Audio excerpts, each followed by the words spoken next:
I want to ask you to just imagine a casino in a high school. Pretty ridiculous idea, right? I mean, the kids could come at lunch and play the slot machines, and then they could go and have a little fun after school. Who's minding the store here? What is going on? And why is this being treated so casually?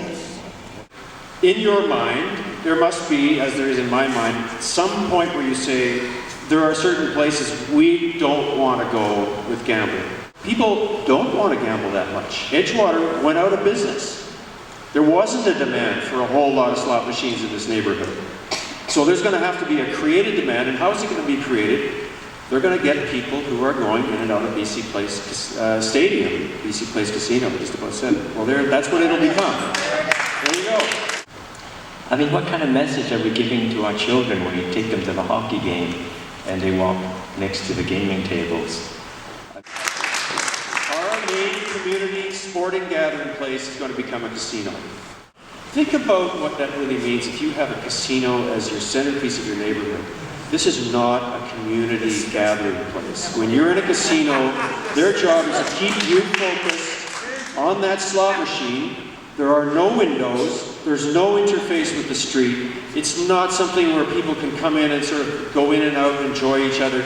You get your head down, you stay in there, and you just keep putting money in until you're out of money, broke, or tired, and too drunk to go home. And what would it take for us to actually figure out where it was we didn't want gambling and draw the line and say, okay, we're good up to this point, but after that, we're into a territory we don't want to go into.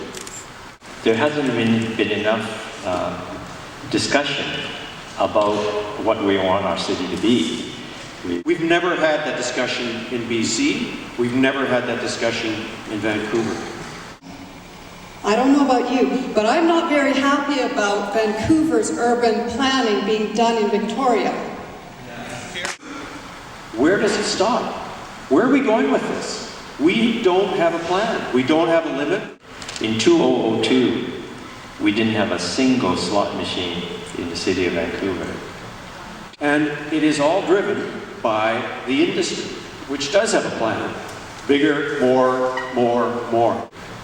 Today we have over 1,000, and by tomorrow, if this goes through, we'll grow by another 50%. We know all about the dollars, we know all about the jobs, but we actually have no idea of the hidden costs of this gambling. I have a member of my family who got a gambling habit, took all the family's money, lost it all, the marriage broke up, debts everywhere, the family was devastated. This was not recorded in the newspapers anyway. We are told, hasn't been proven here, but it should be checked out, that 35% of the revenue that goes of that 2.5 billion comes from people who are chronic, addicted, problem gamblers. Our own citizens, whose addiction and despair is unseen because of fear and shame. They have families and children too, who are also our citizens and who also need our protection and who do not need us to be making money off their misery. We know that gamblers are disproportionately low-income people who cannot afford to lose. 94% of the people who gamble lose their money. The house always wins. So this little bus you see going around with the darkened windows, picking up people and herding them down to the Edgewater that says, winners play here. Actually, no, folks, losers play here. That is the fact. The great majority of people going there are losers. They are going to lose money. It's an illusion that there are winners. It's a losing game. We know that gambling in many jurisdictions attracts loan sharks, it attracts money laundering, it attracts prostitution, it attracts hefty campaign donations to elected officials, and we are learning a little bit now about the money laundering in our city.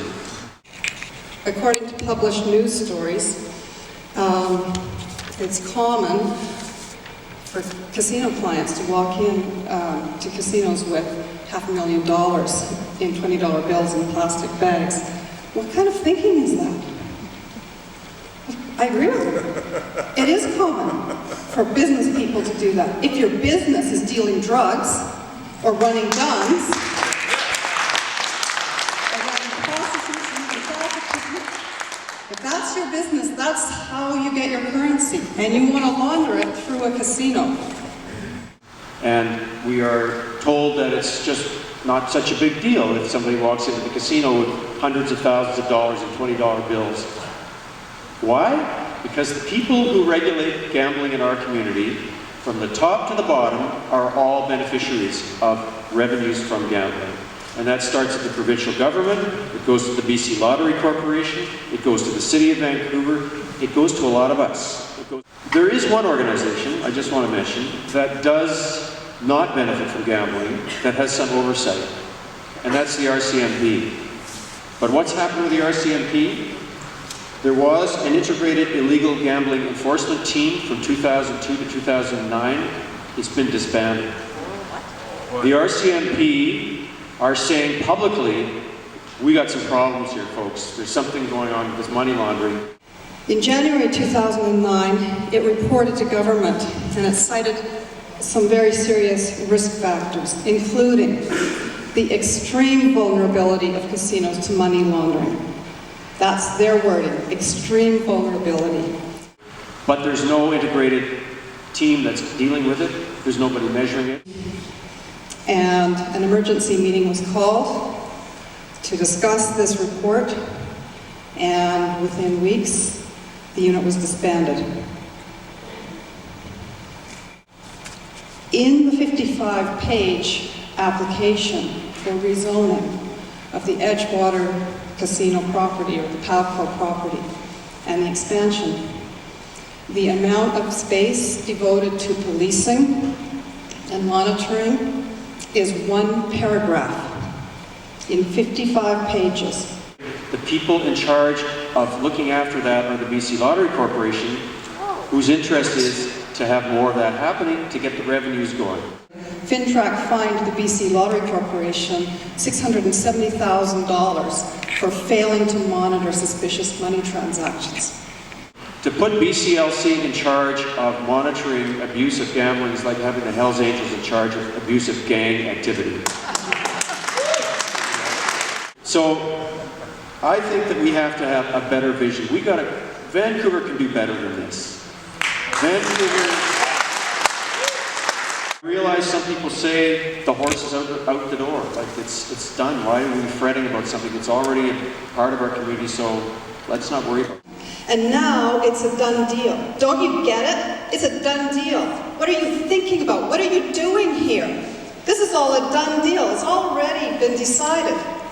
Just because one horse is out the door doesn't mean we have to let 3 more out. I think it's time now. My suggestion tonight is to say to the politicians, whether that's city or province, let's have a referendum. You tell Vancouver City Council, this is not how we do deals.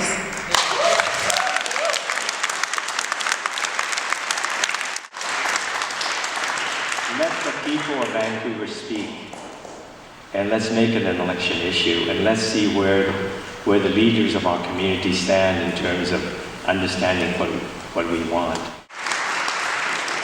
Las Vegas may be some people's idea of a great city. It's not mine, and I hope it's not yours.